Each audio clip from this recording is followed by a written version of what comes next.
8:30, perfect. Welcome, everybody, to another edition of Your Impact Attack. That's right, it's your Impact Attack for the last time. Look, well, maybe not the last time, but I keep telling you, you got to stop handing it off to us. Like, we appreciate it, we really do, but we couldn't possibly accept this Impact Attack. This is yours. It belongs to you. It does not belong to us, and by us, of course, I'm not just including myself, but of course my wonderful co-host Joe Hendoltry, I think is he's going by this week. Brandon, how are you? How are you this evening? I am doing great. We will get to that name later on in the show. I'm sure you're probably figured out what that means. Oh, I've figured it out. But for the people that don't watch Impact, and bless you, that's like literally almost all of you on the planet. I'm gonna have to. We're gonna have to do our best to explain that one. But Wow. nice pun. Nice pun. Um, so yeah, so here we are, and here you guys are. We got a few people here. I seen Jerome with an N. I got Buckshot Kid, Javi, Lisbeth, all here so far. Maybe some more people will roll in as we get going now that we're live. But yeah, so what's been going on? Anything hot in the news this week or today or what's out there? I think the latest news, at least in the fallout of the CM Punk AEW saga, is the rumor going around. At least I think it was Wade Keller who reported it. Is that Tony Khan may be thinking of buying out CM Punk on his contract, which is basically dissolves him and gets rid of him without any legal repercussions. Hmm. Well, what do you think? Do you think that's actually something that's? I mean, certainly it's an option, but do you think that's viable for Tony, knowing that? Remember, this is the guy that cut the "Let's fucking go" promo about how great CM Punk is. Is he gonna do that? That's a good question. But the thing too is Punk can also make the argument. Well, you see all these big houses that have been since I've been here. Mm-hmm. I mean, but has it been just you, or has it been the show overall? Yeah. Well, only There's Tony knows those answers because he's got all the metrics. He's the stats guy. He's the numbers guy. So he knows what CM Punk's worth. But it ultimately all comes down to just what it's worth to him personally to say that he's got that guy. And that was the whole thing. You started, as Ben likes to say, you go to war with the army you got, not the army you want. And he wanted CM Punk from the beginning, and it took him a while to get there. And in the meantime, he had to throw guys out there with no legs, or guys that were probably legally midgets, or just a jungle boy, for Christ's sake. Like you gotta work with the things that you have, and it took him a while to get it. And once he got it, I don't know if he's gonna. It's gonna take more than just punching a few people in the face or throwing some chairs or having your friend bite somebody to get him to just let it go. I mean, he knows all the sides of the story, and we only know what we get. We get drip fed this information, and we don't even know what to believe. So he's gonna have to make that decision, but it's gonna be kind of tough. Supposedly, uh, supposedly the injury that CM Punk is in his surgery for is going to put him out for most of the rest of his contract, is what the report was stating, right? wow. So And yeah, it's cut your losses. that's kind of why. However, like a mark, Wade is taking into account that he won't be able to wrestle for the 8 months. It's like CM Punk's only use is not having fake wrestling matches. There's a lot of things CM Punk can do before he could actually physically compete in the ring. Uh, so he doesn't just have to literally sit there and just collect a paycheck for the 8 months or whatever it is that he'll be out because of his shoulder surgery. Shoulder doesn't mean you can't walk, so you can always go there, travel there, do whatever. He was doing everything before. He was doing commentary, doing promos, and actively wrestling all the time. He really did not, he did not act like a guy that was just doing it for the paycheck. He looked like he was happy to kind of be back and doing stuff, and he kind of wore a lot of hats when he came back originally. So if they can smooth things out, it's not like he just has to, do nothing but wait for the contract to get up. But that's just how Wade thinks. He only thinks about wrestling and wrestling matches, and so he doesn't even see that aspect of it. Apparently, like there's nothing else you could do with him. There was a clip from Cash Rated the Marks where Wade legitimately like scolded and criticized Sting for not remembering how many world titles he held. Yeah, I remember that. Like, wow. Yeah. On the other hand, on one hand, I can kind of understand, like, a lot of people know that. A lot of wrestlers would know that, even just accidentally. Even if they didn't like make a big deal of it, but if you asked them and they thought about it, they could probably tell you. Right, on the other hand, Wade Keller's nobody to scold anybody who's like an active part of the business, let alone, somebody of Sting's stature. So yeah, I did find that pretty funny. Right, like most guys remember because they probably said it's like brought up multiple times in promos. It's like, oh yeah, that's why. Yeah, that's why. So, yeah, I don't know, but yeah, interesting. We'll see what happens with Punk, but I don't know. Yeah, regardless of what everybody's personal feelings are, you can't tell me that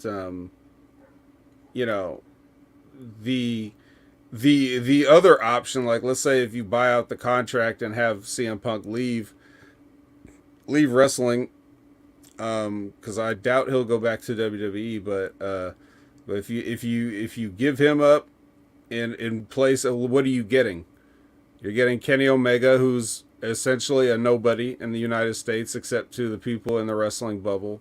You've got the Young Bucks, who are not going to draw you one penny at this point. They're just they're just an included package, part of the show.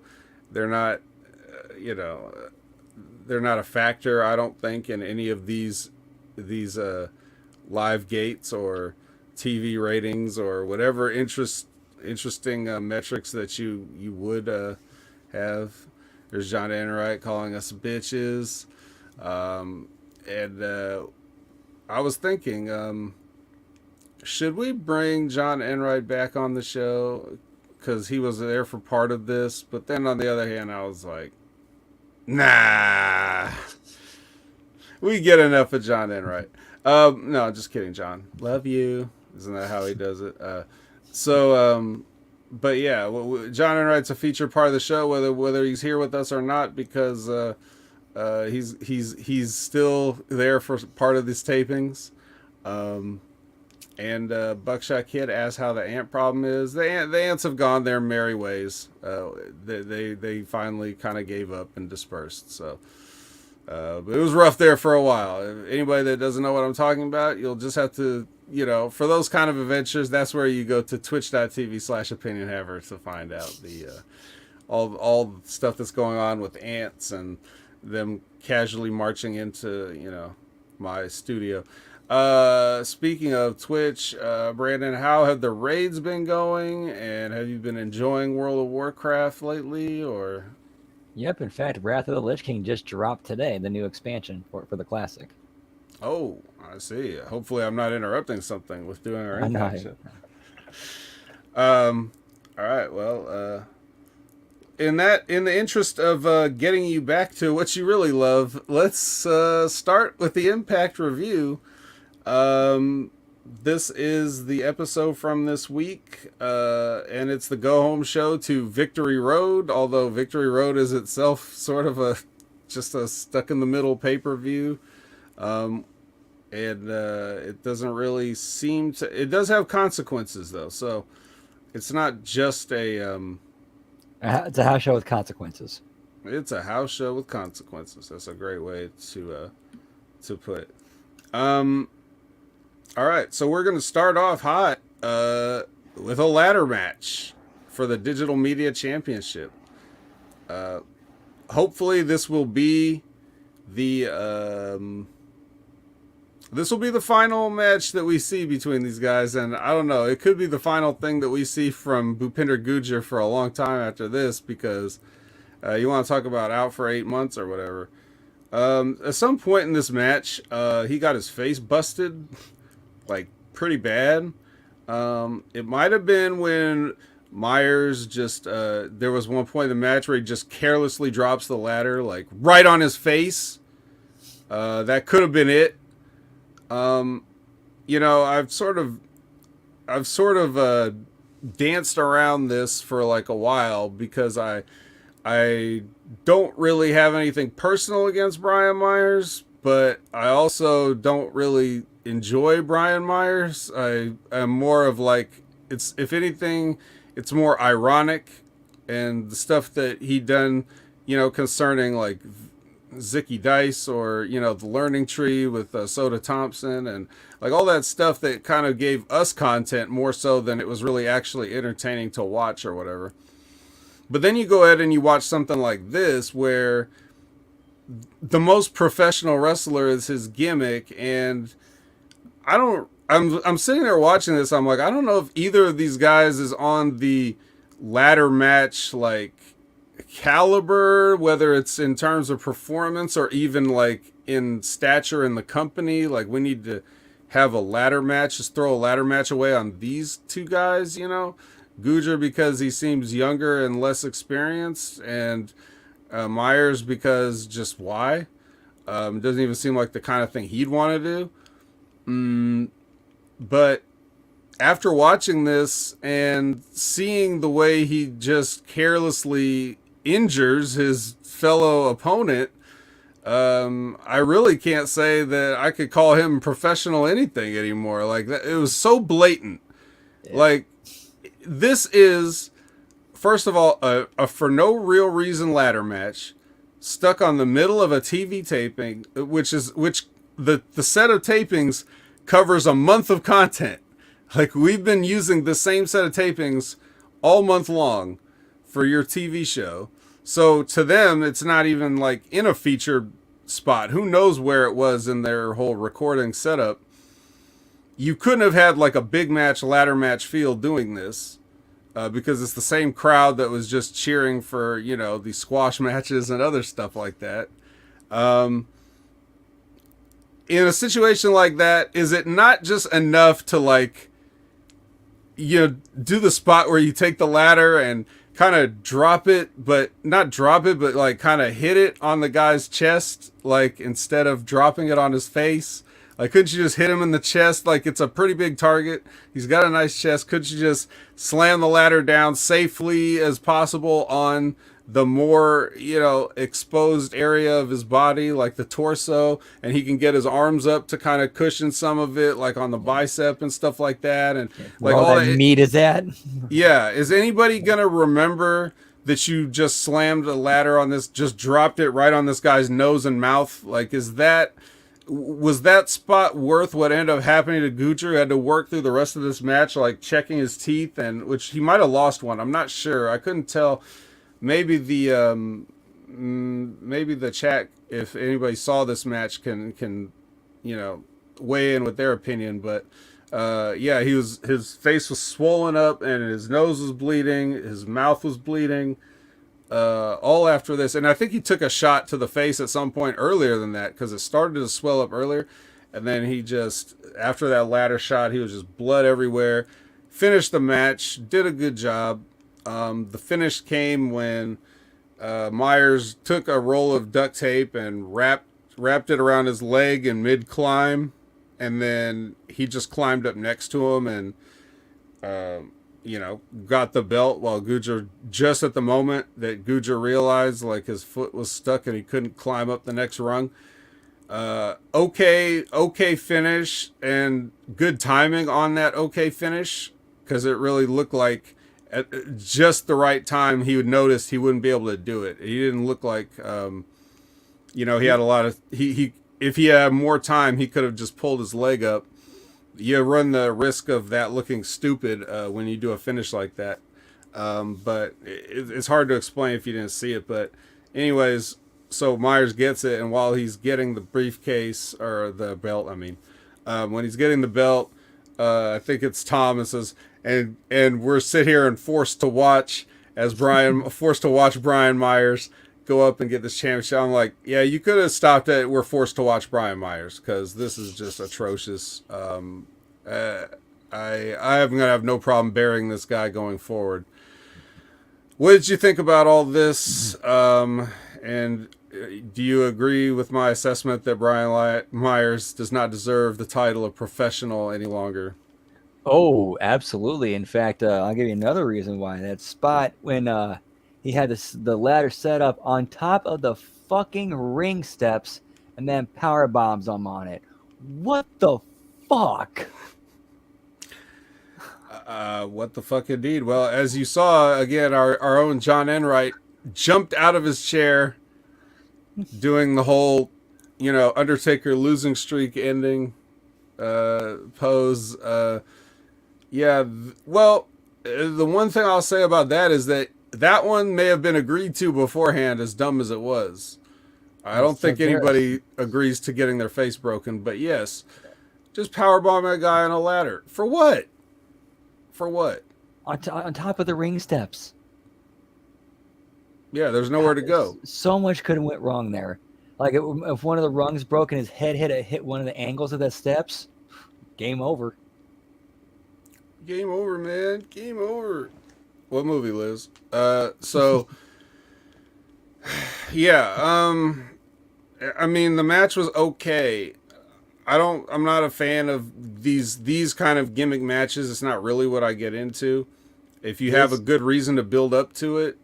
It's the Digital Media Championship. This should have been the opener of the pay-per-view. Swap this with Killer Kelly and forgot her name. Sorry, Sasha. Tasha? Yeah, Tasha. Killer Kelly and Tasha. Oh, did they even have a match? I didn't. Yeah, they did the pre-show at Victory Road. Okay, so you saw that? No, I just read that they did. Fuck. Okay, well I didn't see it. Yeah, even that. Even if they had done that, a pre-show, like can't even get on a main show on a show where we'll talk about that show. There's definitely a few spots on that show where you could have inserted a ladder match instead of whatever they had there. But man, yeah, not cool, bro. Not cool. At least in the context of the story, they're telling of the belt getting stolen, which had no impact. We've seen that how many times? A bunch. Sometimes on the same show. So at least in the context of the story of the stolen belt, ladder match made sense. Okay, whoever gets it this time, that's who gets it. Yep. Yeah, but it was So it made sense, but it only made sense because you had a childish build. Where we're doing the. That's us. I think that's on my sports entertainment bingo card, is it not? Let me take a look real quick. Still working on that, by the way. Still a work in progress. I still need two more instances. But oh yeah, number 20, stealing belts. Yes, that's on the bingo card. So which that technically could fall under filmed crime, depending on how they want to prosecute. So anyway. Yeah, would it technically be Impact's property, and he's just kind of like the representative of it, or yeah, that's why you don't want to get too deep into that. Like, I'm not steadfast on the filmed crime thing, but it's just a possible option, Right. Like if you're gonna get a bingo with it, you got to take it, right? Right. You know what I mean? Like if you only have two in your row, probably not worth it. Just let it go, right? But anything for a win. All right. So, any other thoughts on this ladder match or anything involved in this? Gujar needs a new finisher. The gargoyle spear just looks weak. Just looks weak. Even when you spear him into a ladder? Man, even that looked like he just kind of pushed him into it. Yeah, it didn't look great. Javi Uchiha beat Liz. It's Aliens. Yes, the reference is Aliens, so I got to give to Javi. That's all right. Liz would have got it. That's an easy one. I don't just sit up and come with movie quizzes for Lisbeth. It just happens if a quote comes up organically in my mind, I'll throw it out there. Heath and Rich Swann and Josh Alexander have a conference backstage. Um, they're just saying some old bullshit. I don't know. I'm not really paying attention to what they're saying. I already. It's like one of those things. Like you've seen wrestling for how many decades? Like you pretty much know what they're saying without hearing what the words are.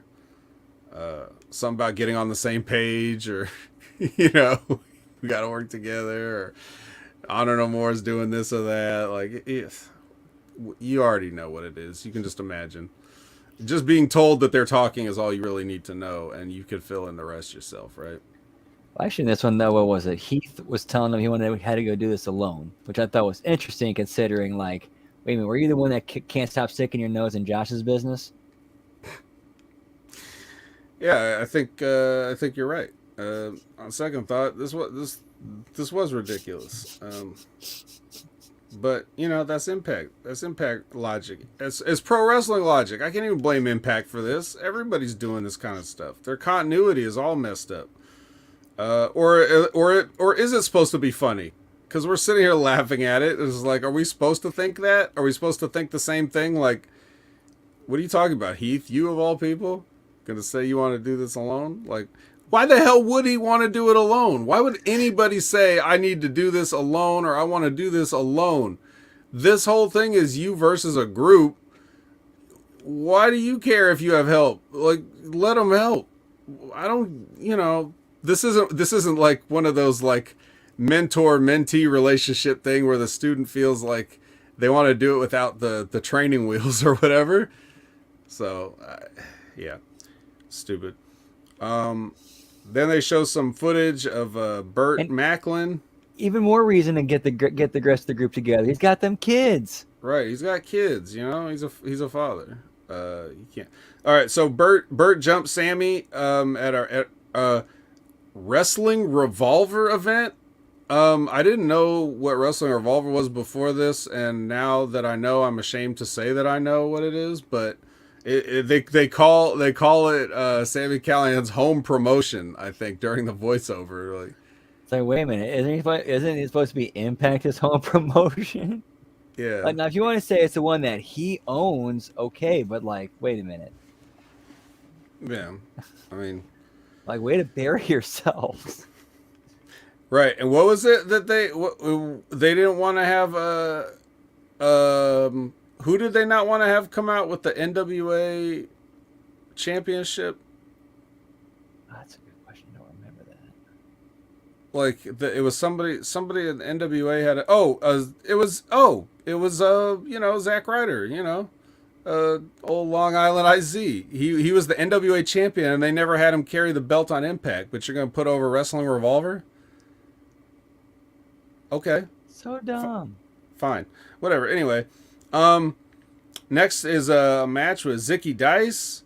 He's got Swinger out there with him. They have the jobber entrance. They're waiting in the ring, and then Jordan Grace comes out. This was about 1 minute, long, maybe a little less. She's getting ready for her, her pick your poison match. Zicky Dice's no match.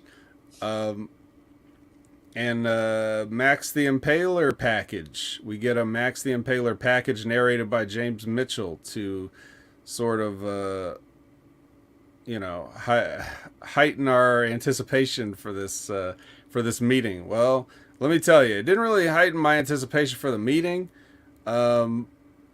because I think my anticipation for the meeting was already as hyped as it was going to get, and I'm interested to talk about that later. But yeah, Max the Impaler. How familiar are you with the what is the name? The non-binary. What do they call? Nightmare. Non-binary nightmare. Yeah. It's a nightmare, all right. But that's a compliment. Like, I'm talking about like the look. No, it is a very imposing, like, monstrous look. Like, you don't want to fuck with that. Right. So yeah. So what is your familiarity, and what did this package do for you? This is the first I've heard of Max the Impaler, but the package I thought was very well done. Set them up nicely. The only problem with the pick your poison matches is you always know how these are going to go. No matter how well they build the challenger up, you know how these always end. Yeah. It'd be nice if one of the poisons wins, and it's like, oh, all right, well, I guess they get your your spot in the match then. You would think that would be an unspoken rule, like that you could work into a story somehow. But yeah. All right. So then we go into a 5-way match, which is this is somehow supposed to be a preview for the triple threat revolver that we're gonna have at Victory Road, but we're gonna do a 5-way. Okay. So anyway, in our 5-way, we have Black Taurus, we have Laredo Kid, we have Trey Miguel, we have Alex Zane, and we have Mia Yim. Hey, a woman could do things too. So, you know, but this is Impact. They don't even though this doesn't happen all the time, they still act like it's no big deal. Or they do. It's weird. It's weird. It's like, cause there's something that goes on at Victory Road we'll get to later, with Mickey and Mia, but just for right now, 5-way match. Taurus hits his move, the Destination Hellhole. I don't know about that name, but he hits it on Zayn for the win. Any comments on this 5-way match? Anything stand out to you? Not really, but I think Zayn's got a nice character though. Like there is some creative stuff you can do with that. Like one idea that pops into my head is like maybe do like him in character doing like cooking videos of his own thing, just something like that. Because if he's got his stuff named after food and flavoring and drinks and whatnot, why not roll with that? Get creative with it, monetize it, market it. Yeah, well, at least get a Taco Bell sponsorship. I mean, that's the least he could do.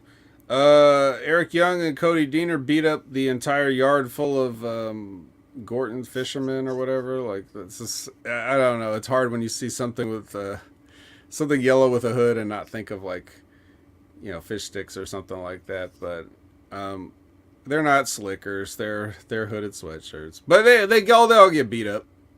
And they're doing the new Violent by Design pose, which I guess is your ring and middle finger held up. My hand is weird. I can't just do it. It's hard to get for some reason the connection in there doesn't want to do it. But that's the new Violent by Design pose, and they all get beat up. This is weird. Sorry, this is weird.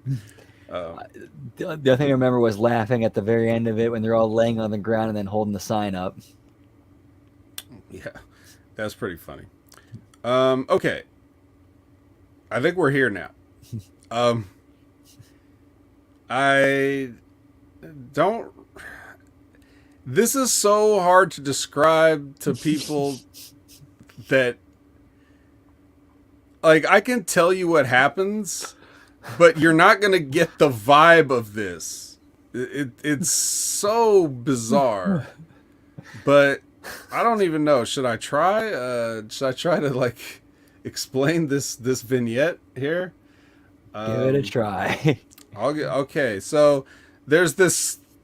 This looks like the worst. It's Impact Productions, so it's going to look like the worst cable access TV show you've ever seen. Of this couple in this kitchen having this badly read dramatic scene about, and I immediately, like just from the opening establishing shot, like I knew exactly what this was, and I saw right where they were going too. But anyway, so this couple is having this argument in the kitchen or whatever, and it's very dramatic. It's like, so this woman is crying and the guy's like telling, you can tell me anything, tell me or whatever. And she's saying how it's like their child is not his child. And he's like, what do you, whose is it then? Say his name. So what that means. So everybody's sad. And then all of a sudden, you know how it goes. Say his name and he appears. right? I believe in Joe Hendry. Joe Hendry sticks his head through the little the little counter cutout thing. like what is that? Yeah. What do you call that thing? I don't know. So that thing that that divider between the living room and the dining room. Right. Yeah, and it would be like a little counter that you could sit on the other side or whatever, and he just kind of, pokes his head through and starts singing and stuff like that. And so I guess he's they don't come out and say it, but they're insinuating that he's the father of this, unfortunate looking woman's child. Which also makes appearance in the video, like as everybody starts clapping and singing along and everything. Because as long as it's Joe Hendry, everybody's cool with it. So I guess they're insinuating that Joe Hendry's the father for comedic purposes. He might not be. Like, she might have been referring to somebody else, and he just stuck his nose in this business because he heard the phrase say his name. Like, that could also be how you could take it, I guess. That's how I'd rather take it. I'd much rather take it that way. He just inserted himself into a... Okay, that's a bad phrasing. Joe Hendry just appeared in a situation that really had nothing to do with him, but he was passing by and heard some guy yelling, say his name, and then he showed up. Like, I'd rather that be the thing. And he kind of cheered up their situation. Yeah, let's go with that. Let's say maybe that, but also maybe he's the father. I don't know what this I don't know what this is supposed to... I don't know. All right, whatever. It's not your child, but the father's Joe Hendry, so it's all right. Yeah. Oh yeah, the father couldn't have been happier after that. Like, after he realized what was happening, he was just like everybody who's, last week whose grandpa died or whatever. Like, they were all very into it. So yeah. Lucky kid, I wish he was my dad. It's having Joe Hendry as a father, even though I'm sure he's younger than me, I guess that'd be all right. Sonic says they became a sitcom and an episode of Maury for a few minutes. Yes, but yet crazier than that would sound. Like, if you pitch that first, like that would sound more normal than what this ended up being. But hey, Joe Hendry's coming. All right, well, that's another bad phrasing by me, but That's it. He already came. Yeah, he came. So okay. All right, now we have one of the worst segments I've seen on Impact, and God, that covers a lot of ground. Let's just say it's one of the worst segments I've seen on Impact, even among a bunch of bad segments. And we've had bad segments like arguably what we just talked about, but that's just like one little vignette and it's kind of funny. So I'm talking about the booking, I'm talking about the psychology, I'm talking about, like, just from start to finish, this whole thing just made a mess and made no sense, and I don't know what it did to drive anything forward any further than than it already was. But Heath's in the ring for his promo, and he's letting us know that he's allowed to face any Honor No More member in a street fight. Like, that's what he's saying. Like, I have my pick. I could fight anybody from Honor No More in a street fight right now. So what does he do? What do you think he does, chat? If you could pick anybody in Honor No More, they gave you the power. You got a one-on-one match with anybody for a street fight. Well, what do you think you're gonna do, right? Maria. Right. Yeah, of course, Maria Kanellis. That would be your obvious choice. Well, do you think he did that? No. He's got his pick of anybody, so he says, "I'll face any one of you." Okay, so what's the point then? What's the point of giving him the option to choose his opponent? We already have a whole thing of pick your poison on this show. or you know what I mean? Like we're doing that, and then you give another guy a chance to choose his opponent, and he just says, "I don't care, anybody." Okay, fine. If you want to, if you want to say it like that, fine. But it is kind of lame, right? Anyway, PCO comes out, all right, which is like, all right, that's for a street fight, that's an obvious choice. What's not obvious is that everyone else at Honor No More comes out to stop PCO from going to the ring. Now remember, Fat Eddie's constantly accusing PCO of not being aligned with the team goals and everything like that, and saying he doesn't trust PCO. So PCO volunteers to take on the guy that's been jumping everybody in the group. And so Fat Eddie comes out and he just says, "Hey, no, hey, no, hey, no," like 40 times. You know, like he just keeps repeating "hey" and "no." That's his promo, basically, to tell PCO that he can't go down there and do it. But he was essentially saying, like, I'm in charge and I'm telling you not to do this.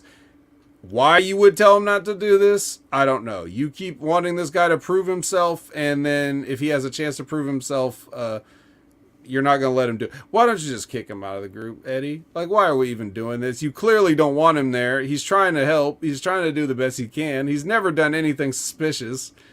Just kick him out if that's what you want. But anyway, this whole thing, you know, with him coming out and the speech and the promo and the "hey, no" 40 times and all this other shit, like, this was awkward and terrible. But PCO goes down there anyway. So it's like, all right, well, that didn't mean anything either. So now we start a street fight. And Vinny stays, okay? And everyone else goes back instead of immediately coming down and hospitalizing this idiot Heath Slater. Like, they have their chance. It's a street fight. There's nothing stopping them. Why he said he gets a one-on-one match with anybody, we should have all known it would never have been a one-on-one match. And this is their chance to get him, and they don't get him. They just saunter backstage like, "Oh, I guess PCO's taking him. Let's go." It's fucking so stupid. And do we need to see a street fight between these two guys? No. It should just be a 5-6-on-1 beating or whatever. You know what I mean? Like, that's all it should have been. It should have just been another angle. And it would have meant more if you didn't do shit like that all the time.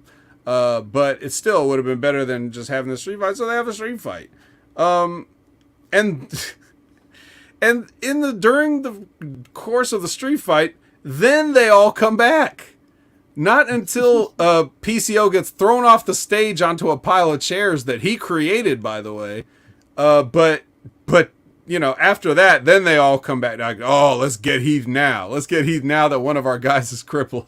Like, that's there's nothing that's stopping. Okay, so Rich Swann and Josh come down and chase everybody else away with chairs, even though they're still outnumbered. PCO gets up. You know, "Oh, I can't believe it. He's not human." Yeah. He gets up, throws a dozen more chairs in the ring. John Enright's out there chanting, more chairs," like a complete mark. Just embarrassing the brand. Yeah, we should suspend it from HMG for mark behavior. And then, you know, PCO missed a swanton onto a pile of chairs and then takes a last call onto the chairs, and then Heath Slater wins. So, I mean, after this mess of a segment, can you tell me one thing that got accomplished? PCO doesn't mean anything anymore. Did he already? I can't remember the last time he had. When did he have a significant win? Did he beat who did he beat in that? He didn't beat Jonah, did he? I think I think he did at the very end of it because Jonah was on his way out. Okay. Like they traded wins and he got the final win on Jonah's way out. Okay. Well, that was a while ago. So yeah, I don't know, man. This was bad. This whole thing was bad. The psychology was bad. The execution was but you know, overall bad. I don't like it. I was disappointed. What do you think? Terrible. Terrible. Charles Barkley. If you wanted, if you wanted to continue the heat with PCO and the rest of Honor No More, you have the spot where it looks like PCO is going to just pick up like a stairs or something and just mute and just smash Heath's head between that and the post. And then he has, at the last moment, has mercy and doesn't do it. Mm-hmm. Or something like that. Something like that. I mean, I'm sure you just thought of it. You know, it wasn't your job. You weren't being paid to write this down. So they could have come up with lots of things. I don't get it. I don't get what's so hard about this. And I also don't get why don't they just drop it? Because what's the payoff ever going to be? PCO finally leaves the Honor No More and becomes a huge babyface? Well, the people already kind of like him as much as they're going to like him anyway. So what are we doing? I don't know. I don't. Pretty much just harvesting for parts at this point. Yeah, well, he's not going to survive too many more of these crazy bumps. So, No. you know, I don't know. It just, I know that's his thing. There's no, it's not like I can lecture, you know, this guy, Pierre, whatever you call him. You know, I can't sit there and tell the man, hey, you know, like he's some kid, you know, like some 20-year-old kid. Hey, watch out for your bump card, kid. You know, like what? He already knows. He knows. This is his whole thing. So just, oh man. Anyway, Aussie Open. They kind of we come back in like the middle of their entrance. They're already on the way to the ring. You have Motor City Machine Gun. You can imagine how much I cared to watch this. But to prove that I did, I'm going to bury a couple of things. The spot they do with where they pick up a guy in a suplex and like hand him back and forth. Look, I get that you want to do things that haven't been done, but there's a reason that things haven't been done, you know, and actually that has been done. So I would maybe, whatever, whatever, just do whatever you want. Hand off as many guys as you want. I'll tell you what, if you're the guy in the suplex, you might want to think about kneeing one of them in the face though, so you don't look like a complete idiot. And then, yeah, Lab Rat, I love this match. Yeah, I bet. Because guess who goes over, right? Guess who goes over Aussie Open? Yep, that's right. It's Goldberg 98 himself. But that doesn't, you know, before that we get Alex Shelley to get his lick the hand overhand chop thing, which again I've said is that's really just something you kind of leave for Trish Stratus and maybe a couple of other ladies. You don't really look that cool doing it as just a regular guy. So, but you know, he's the most influential, one of the most influential of the last, 20 years of guys who lick their hand and then chop another man. So who am I to criticize Alex Shelley? Anyway, yeah, Guns win. Any thoughts on this match? Man, it seems Do like you love this match? It was an air match. But it seems like every match, every show has a belt nowadays. Mm-hmm. Like it's like Oprah out here. You get a belt, you get a belt, you get a belt, you get a belt. Yeah, they all get belts. At least these belts are from another promotion. But there's so many promotions. And all those promotions have belts. So I mean, there's one point on Impact that we had an Impact wrestler with two belts from two different promotions at the same time. Yes. Well, anyway, so I guess fuck off Aussie Open. Go back to New Japan Strong or whatever the hell else you want to do. But now, I mean, I would think this puts the Machine Guns in line for a chance at the New Japan Strong Tag Team titles. So maybe we'll see them do something over there.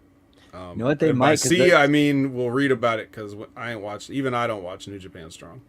That's one positive I noticed too. With they've been all these other promotions they've at least been tempting to keep up the continuity with other promotions with their guys. So at least props are at least trying. Yeah, sometimes they do.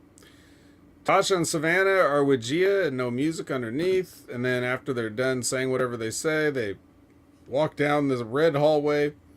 And then Savannah disappears. And then Kelly is there menacingly sitting on a chair. I'm surprised there were any chairs left in the building after that street fight. But apparently Killer Kelly found one and grabbed it and sat on it. And, you know, she and Tasha had a moment. So there it is. I'm just thinking the entire time. So Killer Kelly's color is red. Hey, there's a red light. Let's walk towards that light. Mm-hmm. Mm-hmm. This ominous light that's just sitting in the background as I'm doing an interview with Gia. Why aren't we by the impact, monitor, Gia? Anyway. Yeah, nothing happens. I mean, basically that's the thing. I mean, Savannah got kidnapped again, I guess, but we don't see it. It's just one of those things where the camera's tight on them walking down the hallway, and then by the time we realize that Savannah's gone, they just set this whole thing up. They're trying to be cinematic about it. It's all right.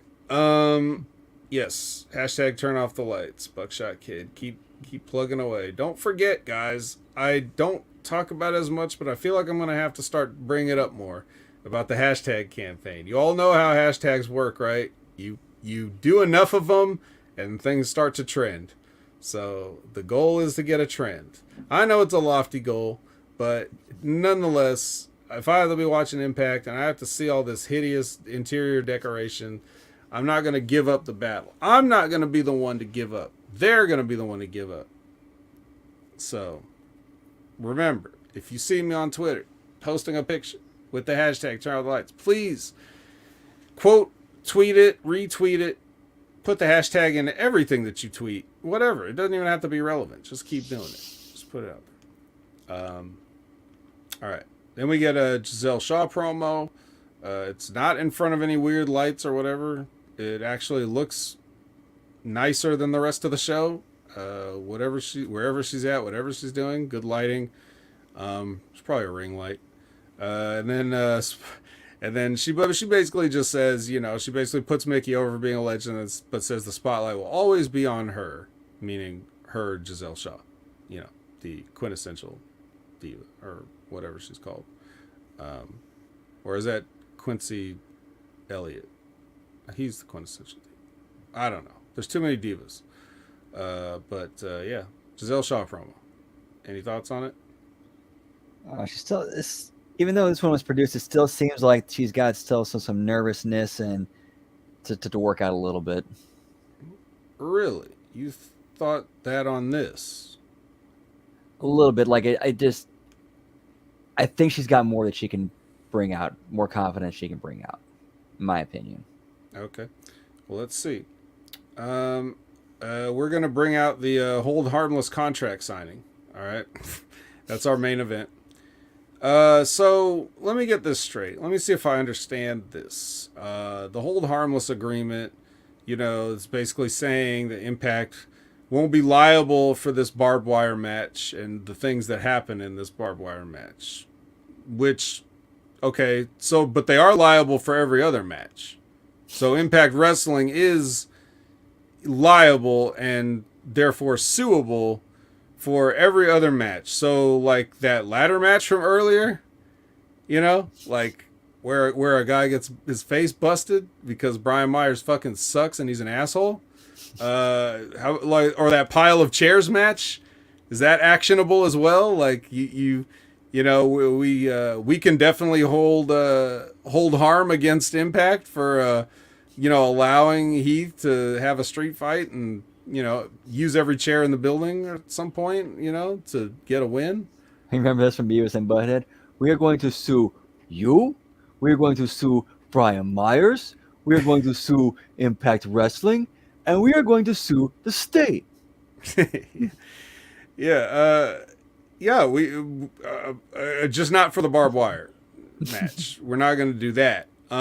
So this is like, but a Hold Harmless agreement is a real thing you know, like a real concept that they're introducing, but as a work. And they've done this before. They've used you know, the WWE's used the phrase "hold harmless agreement" before on certain things. It's one of those things that Vince McMahon would like to say just to let people know he knew one legal term or something. You know what I mean? Like, yeah, I may be from a trailer park, but I know one thing. So, Yeah. but it is real. It is real, but it's a work here. We're signing a worked hold harmless agreement. I'm sure that whatever happens in a barbed wire match, Impact will be very responsible for. And we'll get to it. We'll find out how responsible they are. Spoiler alert, mostly just responsible for terribleness, not for a lot of danger. So yeah, but realistically though, like, who the hell would ever sign this? Like, in their context of the story, or the lead up to this, you know, Barbed Wire Massacre, I forget whose idea it was. I don't think it was Moose's idea, and I certainly don't think it was Macklin's idea. So I just forget if this was Sami Callihan's idea or if this was the Office telling Sami Callihan that they could, you know, but I think they framed it in his promo as it was his idea, right? Possibly. I'm not 100% sure. I'm sure it was in that that promo he cut in the Red Room where he was still stealing Killer Kelly's gimmick. That's when he announced the match. So I just kind of assumed that, you know, storyline wise, it's his idea, right? I believe so. I'm not 100% sure. Part of me wants to say I think D'Amore might have said, well, there's no way we can settle it as this way. Right.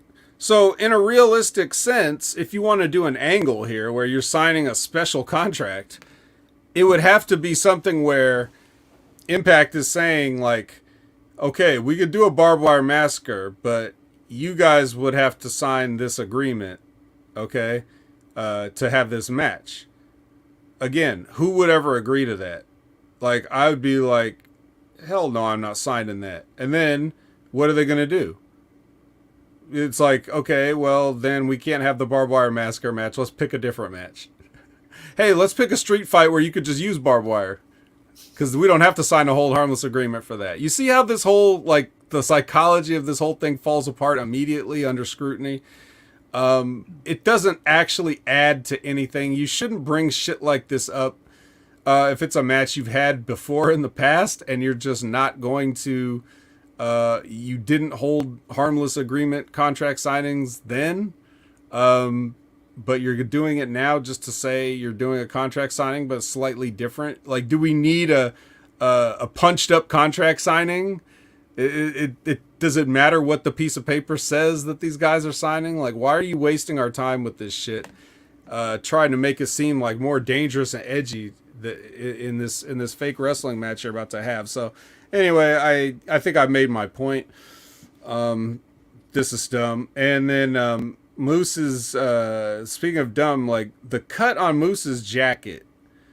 Either Moose has just gotten far too jacked for his wardrobe, or, like, the tailor messed up the cut around the shoulders, or you know, like, it looked kind of like, it looked weirdly baggy, and like around like the shoulder and like the just under the arm and the back. Like, it looked like the cut was off. So that's my criticism of Moose.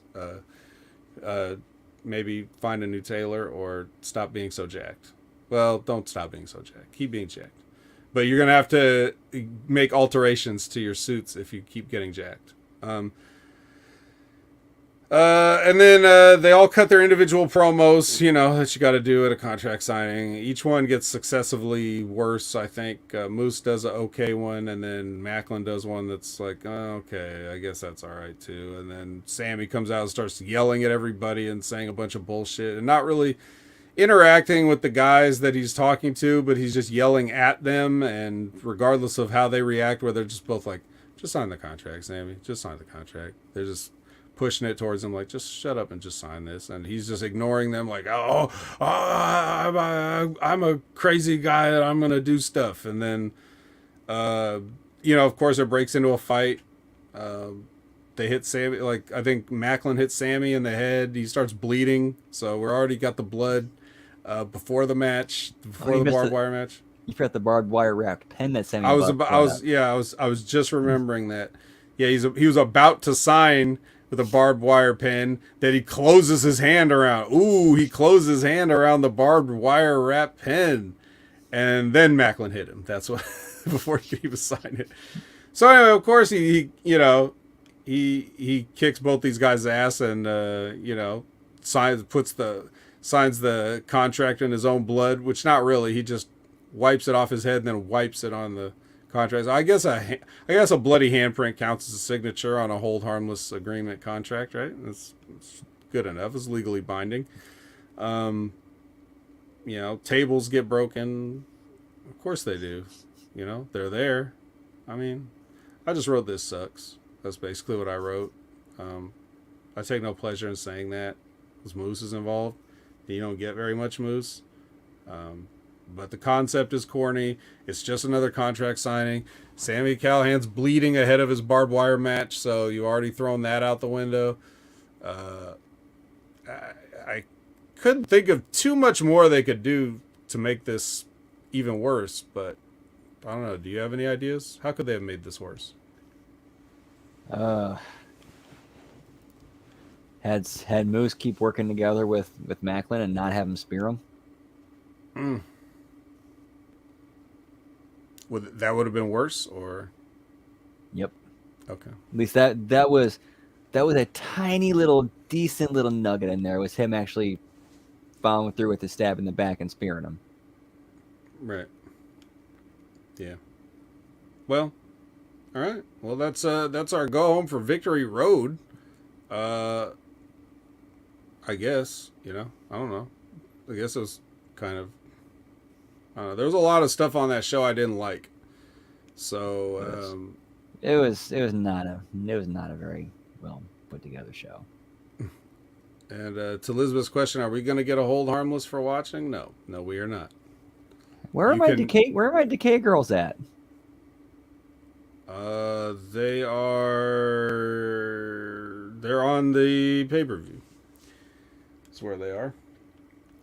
So we do get them, but just not on this go home. Because they don't have a match on the fucking show. So even though they appear on the show, they don't have a match. So I guess they didn't feel like they needed to plug it. Jerome rejoins us. Thank you, Jerome. You mean you couldn't have cut maybe a minute or two out of one of those 15, 20-minute matches to give them a vignette to do something and then hype their appearance on the pay-per-view? No, you cannot. I think they're probably going to get their title shot on Bound for Glory, right? So they didn't want to do it here. They're too sick for Impact, as Lab Rat says. S-I-C-K sick! Capital sick. So let's go on to Victory Road then. I will say though, I'm glad they're giving that sick thing a bit of a rest. I think they realized, like, when they had her come out and they realized, okay, let's back off that a bit. Yeah. I mean, she did get the song though. If she's gonna keep that song for a while, that's enough to ruin it. Anyway, Victory Road. We're on the road to Bound for Glory. And there's some victories here, and then there's also a lot of defeats here. But let's eat defeats. Yeah, one. We'll check that out as we get to it. But we're starting off with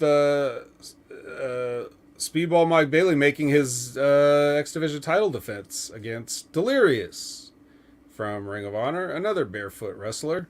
So you got two barefoot wrestlers going at it. And they, look, I'll be honest with you. I didn't really watch this that much. Guys saw it, but I didn't see it. It's one of those things where, like, I put the pay-per-view on to settle in to start watching it. And while I was settling in, other things were happening. So I just kind of, like, didn't really watch much until the very end of it. But I did notice that, despite all the other stuff they did in this match, Delirious drew the line at taking the ultimate weapon. He's like, I ain't taking that shit. Fuck that. So he used a different move, the Flamingo Driver. I think we've seen him use this very weird version of the one-winged angel thing. That I guess it's a flamingo. I guess a Flamingo Driver makes sense, but it doesn't really look that comfortable to take either, but anything's better than the ultimate weapon, which of course is a shooting star press that ends with knees on your spine. So, yeah, I could see Delirious being like, so that's probably how it went. What'd you think of this? And had you seen Delirious work a lot in the past? He's more known these days for like the booking and behind the scenes aspects. I have to say up front, unfortunately, I did not get a chance to watch Victory Road. Motherfucker. Well, I'm sorry. Okay then. We both established that we did not watch the Tasha Steelz versus Killer Kelly match. All right, we're gonna put the Impact Attack on pause while we go watch that match, and you guys can just hang out in the chat. No, just kidding. We ain't doing that shit. Maybe I'll check it out and catch you up next week. I assume that since nothing was on the line, it doesn't matter if Killer Kelly beat Tasha Steelz. So I'm just gonna assume that's what happened, right? Is that what happened? I think so. All right. I mean, I would imagine that was the case. Yeah. Well, as long as it was sexy, that's all that really matters. Just beat her sexy. And everybody got to watch. Everybody watch, yes, and jerk off. All right. Honor No More does a group promo. It's the same stuff. Like everybody gets a turn, and this leads right into and don't it wouldn't be a promo if Fat Eddie didn't accuse PCO of something, which he accused him of defying his orders, which that is true. He did defy his orders last, and so I mean he's got a point there, but anyway, yeah, it's him and Vincent going out there to take on the Motor City Machine Guns. My notes on this match were whatever, guns win. That was my entire notes that I took on this match. I'm not gonna watch a fucking second of this bullshit. Of course, the Motor City Machine Guns are gonna win. Of course, they're gonna beat Vincent. Yeah. This is something that definitely could have had a ladder match instead of it, being on this show. So, we get a package, and then Giselle Shaw versus Mickie James. Guys, I had a feeling. I really thought that Giselle would be the one. Randomly, it would be Giselle that would end Mickie James' illustrious career, but she couldn't get it done. I was shocked. I couldn't believe it. Could not believe that Mickie James came away with the win here. Fine match, I guess, if I paid attention. Again, I really wasn't paying attention to this. I did see it, but it's... when I say that, like, I don't want you guys to think that I'm shortchanging you on your content. It's just that, when you've seen hundreds of thousands of wrestling matches over the course of your life, sometimes you can just be actually just staring right at one, watching it, and it just goes right through. Like I can't even explain. Like I just watched this whole thing, and I didn't retain any of it. I just zoned out. But I guess it was okay what I saw. Mickie hits the Mick DT, the worst name. It's not even a pun. It's not a pun. You can't just stick your name into things and... Anyway. So next we get the Triple Threat Revolver. Now this is a unique match. It's like a Royal Rumble match, except Triple Threat. What do I mean, you ask? Okay, I'll explain it. You start with a Triple Threat match. Whoever is pinned or submitted or otherwise eliminated from the Triple Threat match is replaced by another person. And it goes on that way until we're out of people. So it's always a Triple Threat match, but anybody that's pinned is eliminated and replaced with another person. And they run down like the Royal Rumble. So, So that's what it is. So we're gonna start off with the first three is Mia Yim, Trey Miguel, and Laredo Kid. And Mia Yim hits the eat the feet on Laredo Kid and pins him. Get out of here, Laredo Kid. You know, we don't need you. Alex Zane is next. Mia Yim pins Alex Zane. Kenny King is next. Kenny King finally gets Yim the hell out of there. And it was cool too when he came in. He just punched her in the face. It was great. It's like, you don't normally see this with intergender stuff, but he punched her in the face. And then they're not on Spike anymore. Yeah, I mean, you know. And they also own the network that they're on. Right. Yeah, so it's fine. You can punch a woman in the face. I think we should look. If people are gonna if people are gonna argue that wrestling is a TV show, is scripted entertainment, then there should be no problem if you punch a woman in the face. Then you know, so King gets rid of Yim and Yuya Uemura comes out next. Then Trey pins Uemura, and then Frankie Kazarian's next. Frankie Kazarian taps out Trey Miguel, and then Taurus is next, and then Kazarian pins Kenny King, and that's it. Your winner and new number one contender for Mike Bailey's X Division title, Frankie Kazarian. What do you think about that? I think he's a good guy to give Mike Bailey a good match at Bound for Glory and put him over. And he's also another good guy to say, I ain't taking the Ultimate Weapon. Yep. So let's go with that. All right. Okay, next is the Decay ladies. They're hanging out. They want their title rematch. Gail Kim just so happens to be there. Looking good, by the way. They ask Gail about changing the lineup. You know, like I know that for our title rematch, we want Jessica and Taya instead of Rosemary this time. And Gail's like, all right. And then Vex interrupts.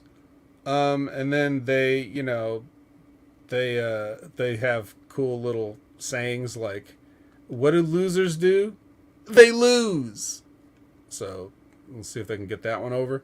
And then I think it was Chelsea that kind of gave she was talking shit and she gave Taya like a little boop, like, or whatever, and then that set Jessica off and she shoved both of them down and said, don't touch my tag team partner. So there you go. There's your Decay appearance. Yeah. I mean, you know, it's all right. Bobby Fish shows up. Just show that Rosemary's the anchor of that act. Yeah. She's, you know, I don't remember what she said, but. Oh, was she in that segment? Yeah. Oh, okay. Yeah, they were all appealing to Gail as a team to say, hey, I know we had this combination before when we had the titles, but can we, for the rematch, can we switch it up and put Rosemary as the coach? And okay, I thought that was odd that Rosemary would willingly step out like that. So I thought she'd be like, no, I need to be in there. Yeah, with the story they're telling.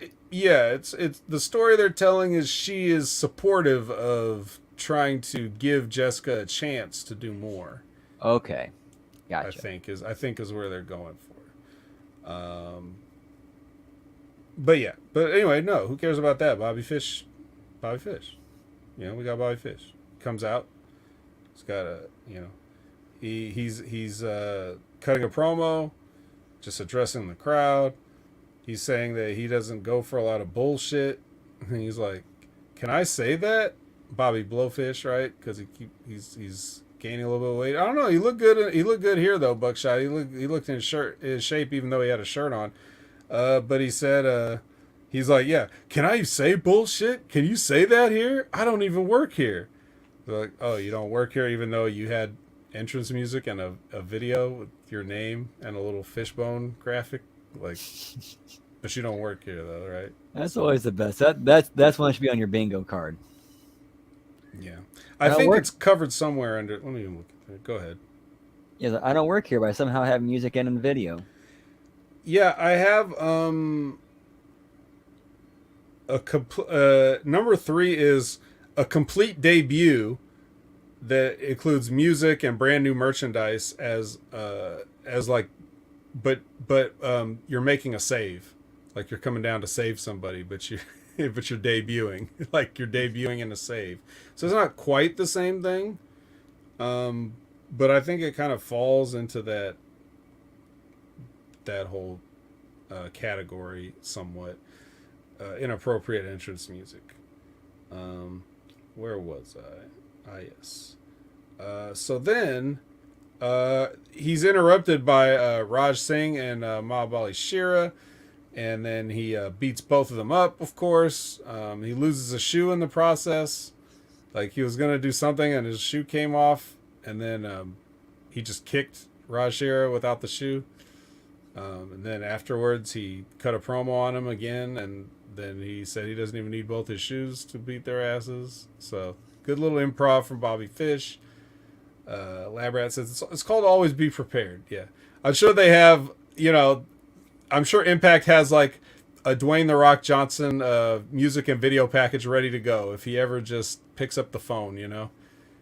Hey, I believe, didn't he actually make more appearances for Impact than WWE in 2021? Who?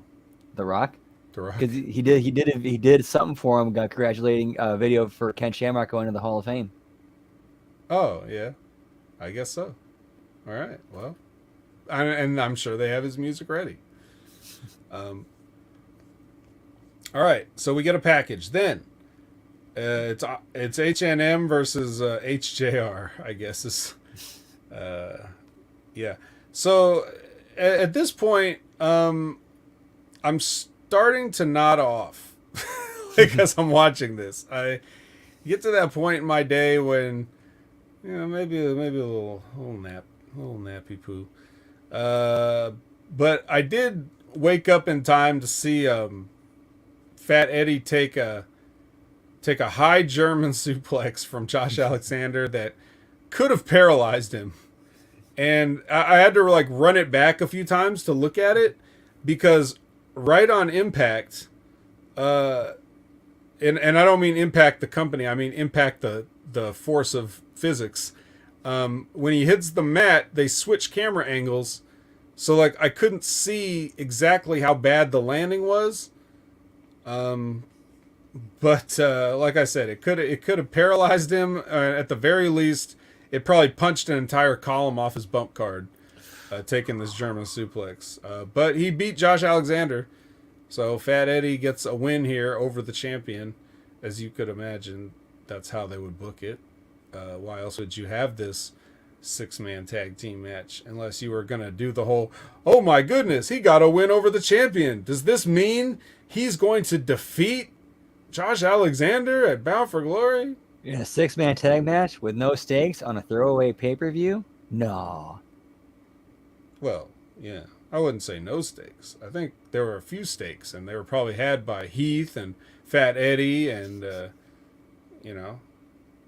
certainly not Alicia. But she wasn't. Definitely not Alicia, no. Yeah, she was chained up wherever he keeps her. Okay. So then Mia Yim and Mickey James catch up. They're sitting on the couch back there. No bad lighting in this one. It just seemed normal, I think. They kind of put each other over. She's saying, like, Mickey's saying how big of a deal it was that Mia Yim was in the Triple Threat Revolver match, like making history as a woman, being in the first woman to ever be in one of those type of matches. And is this the same company that had the first women's world champion? Didn't right. you kind of already knock that barrier down a while ago? Right. I think we've done about as much as we could do as far as saying, what a woman could do. But nonetheless, they're still going to talk about it. And then she says, oh, well, you've had this great career, and you everything that you're doing, like every match that you have now is a part of history, because everyone could be your last match and all this other stuff. And then Mickey kind of turns it into a thing where she's like, well, I think we should have a match. And Mia Yim's like, well, I don't want to And she's like, you don't want to what? End my career? You don't want to? You think you can beat me? You know, like kind of thing. And so, like, how about Bound for Glory, me and you? So Mia was like, okay. So she doesn't really want to do it, but she'll do it, I guess. It's better than I'm making it sound, but it's still not great. The whole concept. Well, I mean, what's not great about it is the concept of what I'm saying, where you know you have intergender stuff in Impact, and it's just accepted now. Like, it doesn't happen often, but it's just accepted. Women are just in matches, no big deal. Kenny King will punch you in the face. It's not even like, oh my God, he punched a woman in the face. It's just, that's just what he did in the match. It was just what was next. It wasn't a big deal, but that's the thing. Like, they're making it seem like it's very casual to have women competing with men, but then you have Mickie James come back here and say that how historic it is and how important it is and how it's a big deal. Well, why should it be a big deal? Shouldn't it just be par for the course? Like, we're not even, you know, even a women's world champion. Why not? Women can do things. Right, it's the Schrodinger thing. Right. So I don't, you know, I don't think you can have it both ways. I personally don't believe in intergender matches unless you're going to make a long build for it. And that's not just intergender. It's any kind of match where a non-professional or a non-regular would be in a situation like that. Like, for example, you know, the WWE's doing a lot of stuff with celebrities, and they do stuff with like Logan Paul or whatever. And Logan Paul just comes in and has matches, and it's just like, okay, he's just having matches. That should have been a thing where it took a long, long time to get to that. It should have been a thing where, like, Logan Paul saying, I think I can do this. I want to face The Miz in a match or whatever. And the WWE being like, you can't just come in off the street and be a professional wrestler. You know, it should take like months, if not a year of, like, you know, him trying to do that one match, and then they finally let him have the match when they feel he's qualified to do it. You don't just throw him in like, well, I guess he showed up with a microphone, so give him a match. He's never done it before, but fucking let's do it. And it should be the same thing with a woman. It should be a woman to the point that hates a man so much, and it should be a man that's like similar in stature to them, you know, and they should hate him. She should hate him so much that she's begging the office to break the rules and let them have a match. And it should be Scott D'Amore saying, no, we can't do it. We can't do it. We can't do it. And then finally something happens that's just so crazy. And he's like, all right, and now we hold the hold harmless agreement, right? Now we do the hold harmless agreement. Now we say this is unsanctioned. Now we say this is lights out. Now we say Impact has no part of this, and we're going to have an intergender match that's off the books. And then you have that match. But they just throw it out there, and then it means nothing. You remember how long they built to when Mero and Sable finally had a match? Yeah. And that's still too quick. I would do it even longer than that, because it would keep the people interested in the parties the whole time. You know, because here's the problem. Here's the problem with the world today, Brandon. Let me tell you. Let me get on my soapbox. Okay. Everybody wants everything right now. They're used to having things, right? They're not used to waiting for things. They don't see why they even should. Microwave society, you know, pocket internet, whatever you want to call this. The people just have no patience. They just want the next thing, right? They don't even care. Like when I hear people saying, like, you know, talking about you know, well, like One Piece, for instance. Say One Piece, I can't watch One Piece. It's got 1,000 episodes. I'm like, do you want to just have watched things, or do you want to watch them and enjoy them? You should be glad there's 1,000 episodes of something great. That means you're going to be busy with it for a long time, and you're going to be enjoying yourself for a long time. But are you just checking stuff off a list and mowing down content? Or are you trying to entertain yourself? Like, what is the goal here? So you dangle something in front of somebody that they want, and you get them worked up over it. And then eventually they're going to say, God, why don't they just do it already? And they'll get impatient. But if you keep going past that point, eventually it'll build even further, and then they'll get genuinely interested. And then they'll keep tuning in to see if they're ever going to do it. If it's done well. If you do it shitty, they're not going to care to tune in at all. But the only way that you can even hope to get people watching as appointment television on a regular basis is to give them a carrot, and then don't just let the donkey eat the carrot. You hold it in front of the donkey and keep making it walk, and it keeps thinking it's going to get the carrot, and it never knows when it's going to get the carrot or if it's going to get the carrot. But you don't just give the donkey the carrot. So that's my point here with this. Did I kind of explain that okay? Absolutely. All right. Anyway, they booked themselves in a Bound for Glory match, so whatever. We get a package, and then we get Max the Impaler versus Jordynne Grace. Well, you didn't watch this. I was hoping you did, so we could talk about it even more. But this was basically this was a lot of Jordynne Grace getting her ass kicked. So it's one of my favorite matches of all time already. It really shot up the rankings. But you know, nonetheless, she wins. Jordynne does, and she picks Masha's poison after the match on the microphone. And she says she throws out the name Allie Ketch, and I have no idea who that is, so I had to look her up. And it's you know, I guess if this would be like if oh my god, what was the chick's name I always gave a hard time for being fat and dressing like a ballerina? They turned her into a zombie. Oh, what's her name? Kimberly. Kimberly, right? Yeah, if Kimberly was tough, it would be Allie Ketch. I think is the point of this lady. So anyway, yeah. A Buckshot Kid says Max the Impaler looked like she really hurt Jordynne Grace. There was one spot where she basically did the wasteland move, which is like a fireman's carry, and then you just kind of throw the person forward right on the apron. Jeez. And I was like, why are people taking these bumps? ooh, yeah, well, look, this was part of the match that she memorized, okay? So she knew it was coming. Chris Benoit couldn't have done this.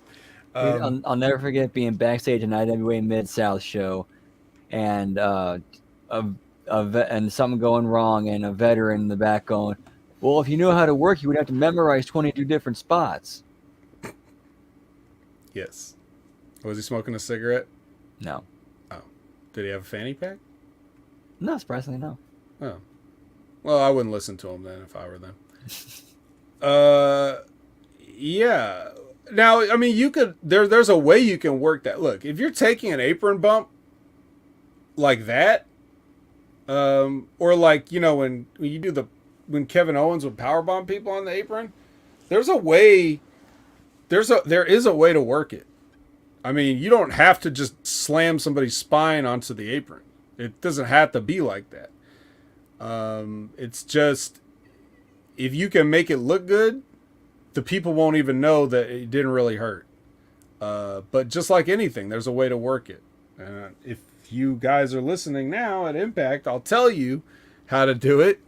If you land and plant, it's the same way with it's the same principle of like a turnbuckle, right?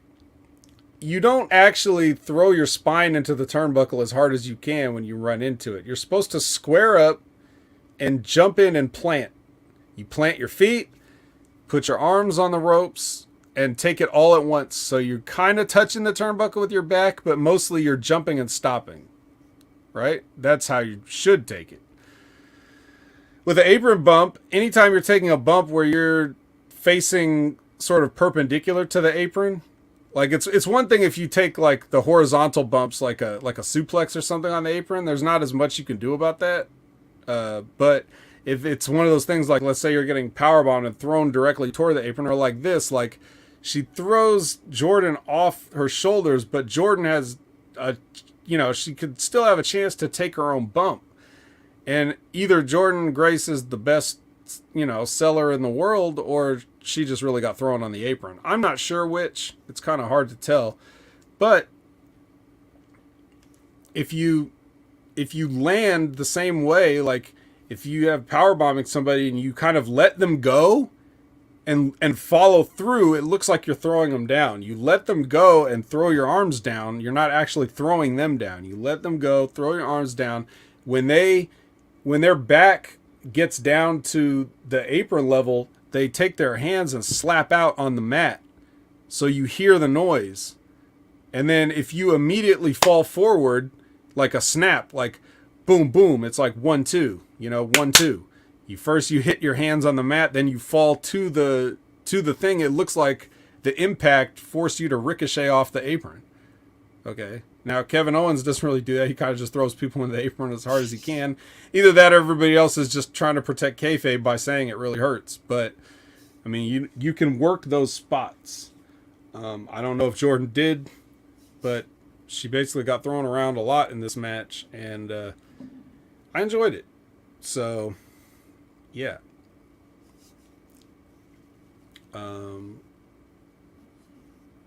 Candace Spaceman says Max the Impaler is scary. Raven is the next Hall of Fame candidate for the Impact Hall of Fame. So they show a little package for Raven. Little package. Little package. That's right. Joe Hendry. So Moose with Gia and no music underneath. She wants Moose's last thoughts. And he cuts a great short to the point promo. And then we get a package again. And then it's Barbed Wire Massacre. It's finally here, guys. Your main event. Why didn't we get Father James Mitchell theme when they came out? I don't know. I think because trying to get Max over rather than him, he's just there to kind of help enhance the act. Right. I don't think he was there. I don't remember I don't think he came out. Unless I just completely erased him from my memory, which is possible. When you do that with traumatic events sometimes, such as looking at James Mitchell or hearing James Mitchell or imagining James Mitchell and the things that he says he does. He was there? Okay. Well then, whatever. I don't know. Who cares? We're past that now. Get with it. Barbed Wire Massacre. Barbed Wire Massacre, I said. Unless otherwise noted, every object that I mention in this match is wrapped in barbed wire. So I just so I don't have to keep repeating the phrase such and such in barbed wire. Just assume that everything is covered or wrapped in it, unless I tell you that it's not. I guess Moose and Sami Callihan are kind of doing their homages to The Rock and Mick Foley with their gear. Moose has like the tracksuit that 98 Rock was wearing a lot after he got his gyno surgery.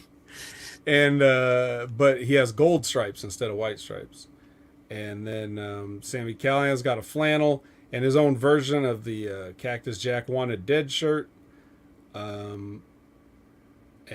Like Sami Callihan says, so Sami got fat so he could cosplay old Fat Foley. Yeah.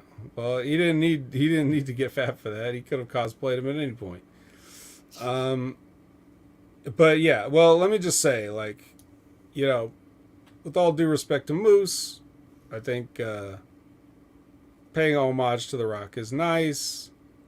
I think, though, he's kind of on another level. However, Sami Callihan, you're not Mick Foley. You'll never be Mick Foley. Being fat and wearing a flannel doesn't make you Mick Foley. You'll never have the promos that Mick Foley had. You'll never have the psychology that Mick Foley had. You'll never have the dedication that Mick Foley had. You won't even have the timing that Mick Foley had. You won't have anything that Mick Foley had, really, except the pile driver. And even that, I don't know. I'll take his. So, yeah. Anyway, but there it is. And Bert, he's just doing the Punisher thing again. Like, he's got the Punisher face paint on and Punisher jacket. So he's prepared for war, though. He's there. He's there for war. Immediately, yeah, there you go. Immediately, Bert goes through a door. Okay? And again, I don't have to say it, but Brandon, that door is it is covered in barbed wire. That's correct. Yes, it is. Okay, so just that's one free one. I'm throwing one free one out there, just so you know, it wasn't just a door, and it wasn't really wrapped in barbed wire. They just kind of had like one piece of it, sort of like, you know, scotch tape to it or whatever. Why do you like those? Like they do have it down like the dangly Christmas lights. I don't know, man.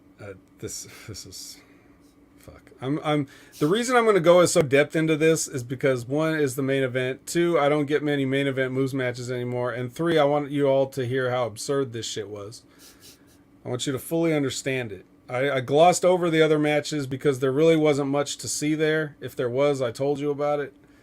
But this, I need to highlight how bad this is. Moose does the tope con hilo, and Burt wasn't quite there.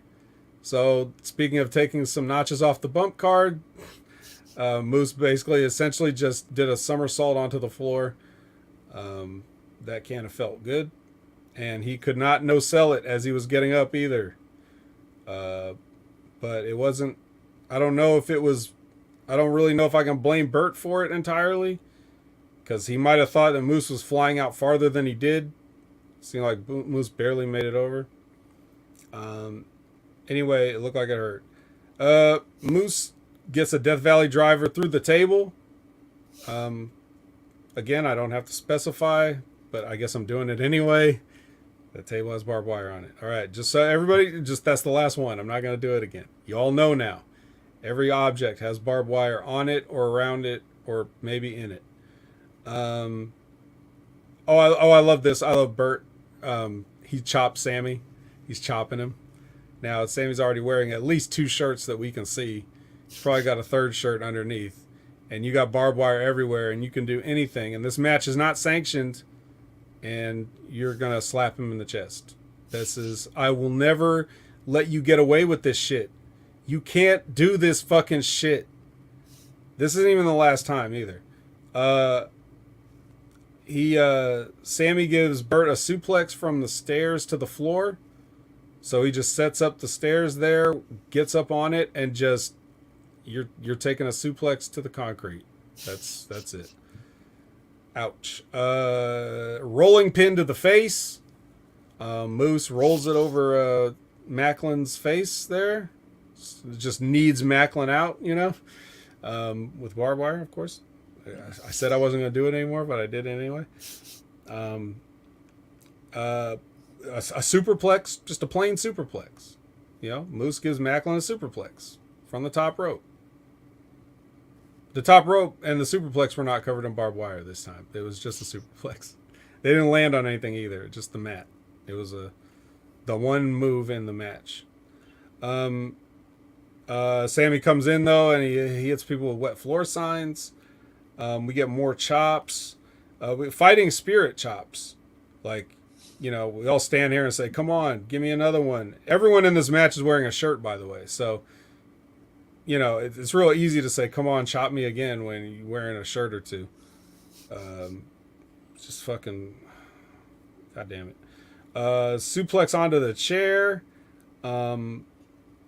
Sammy hasn't, I was noticing, like, as I'm watching this match, it was right around this point or a little before, I was thinking about the previous matches with Sami Callihan. And I was like, Sami Callihan hasn't taken one of these big bumps up to this point. Like, at this point in the match, I'm like, is he actually going to take one of the bumps that these other guys are taking? So that's where I'm like, okay, let's see. He pulls out he reaches into a bag and pulls out a Nintendo 64 controller, if you're wondering what Buckshot Kid was talking about. And, you know, goes to work with that, I guess. I don't know what the relevance of that is. Why an N64 controller? Is that some inside joke I don't get? His chops have barbed wire on them. No, it's not an object, so I didn't think I need to specify. But you know what? I in the context of this, I'm going to say that is a good question. Yes, no, his chops did not have barbed wire on them. And the other guy's chest, before you type that in, did not have barbed wire on it. It had 2 or 3 shirts. Uh, so, um, Moose gives the his rock bottom to Sammy Callahan, and there's like this ball of wire. It's like, like a yarn ball but barbed wire, and he gives him a rock bottom on that. So there's a bump that Sammy took, but then again, it's really just it's not the same as some of the other ones. Because the thing, it wasn't like a solid ball; it just collapsed under him. So I don't think it was really that devastating. And Moose is on the table, right? He's on a table outside, and Sammy Callahan gets up on the apron and it looks like he's going to do something, right? And then Burt comes up from behind and chokes him out, like standing in the ring, choking out Sammy standing on the apron, and then Sammy's incapacitated. So he avoids taking that bump too. So Macklin climbs up and he gets one of the chairs, and he does like he tries to get on the top, but he's not coordinated enough to balance climbing to the top rope and holding a folding chair at the same time. So he just steps on the second rope outside and jumps off with the elbow onto Moose on the table. The table doesn't break. Macklin just slides off. Moose just lies there.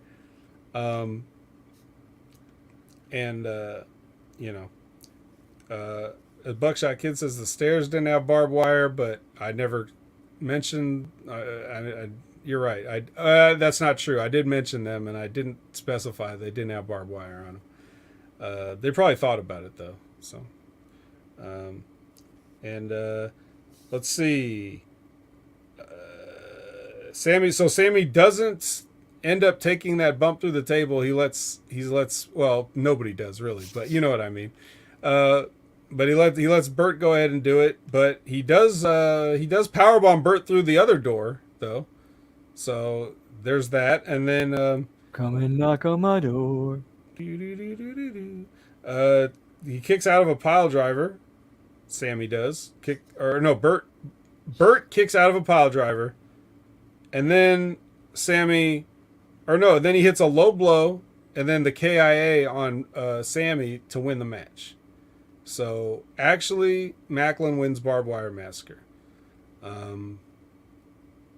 But yeah, other than the time that he suplexes,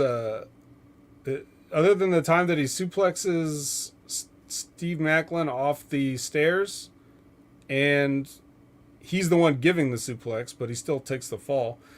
And the time that Moose throws him down on a pile of barbed wire, Sammy Callahan doesn't take any of the bumps in this. Like, the only reason these matches even exist is because of him. And he gets out of taking, like, all the bumps unless the other guys do it. Like, what a scumbag. You know? That's pretty shitty. You're not even going to take one of these? Like, you're not going to go through a door? You're not going to go through a table? Like, what? I don't know, man. I think these guys are getting worked by Sammy.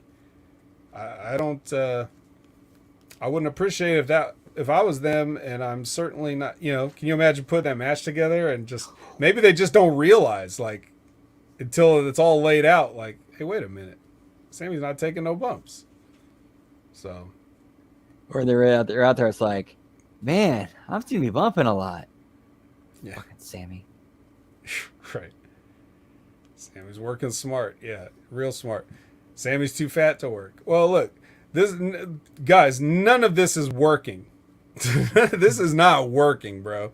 I pre-planned a bunch of weird stunts that are totally phony and yet also pretty dangerous. That's not work. I don't know what you call that, but it ain't working. So, yeah. So even if Callahan's outsmarting them, they've got to realize it at some point and just either tell him, like, hey, if we're doing these matches. Now, I'm not saying that literally Sammy Callahan is booking these matches. Like, I don't know if he's actually wants the barbed wire matches, or if that's just what they're doing based on him. Like, well, it's Sami Callihan. Might as well put him in a barbed wire match. For all I know, he doesn't want to do it either. And he makes that clear by the fact that he doesn't take any bumps. But like, I just don't think it's right. I don't think it's fair. But whatever. I don't know who to blame. I don't care. This was bad. It was embarrassing. Just like everything these guys do. It's business exposing bad, as Ben Hameen would like to say. That's also what he would say, Canada Spaceman. Business exposing bad. Some people like this stuff. I certainly don't. Was it the worst one of these things I've ever seen? I don't know if worst comes into it. They're all tied for worst. I don't like watching people do this ridiculousness. And I don't like guys that have real potential, like Moose, get dragged into it. But he's a willing participant, so what can you say? And at least he didn't factor into the finish either if he's not going over. Yeah. So that's Victory Road, everybody. For better or worse, probably worse, that was Victory Road. And so now we're a couple of weeks away from Bound for Glory. Can't believe it's already only a couple of weeks. Not looking forward to watching it. I don't see any matches on it already that I like. I don't think they're going to add any more that I will.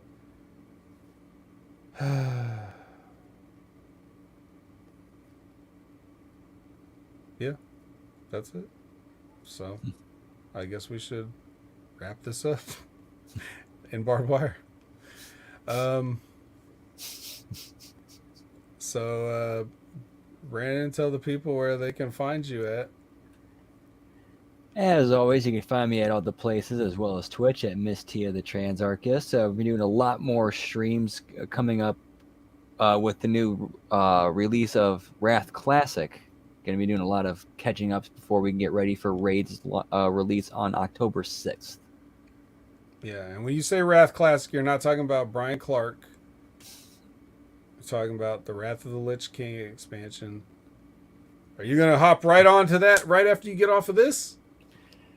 If I don't, possibly I might lay down and take a little rest. If All right, I don't so pass out. that's a hard no. That's a hard no, everybody. So don't get on Twitch. Don't expect to see it because it will not be there. But certainly look forward to those streams in the future and follow along for all future streams and future cancellations of streams.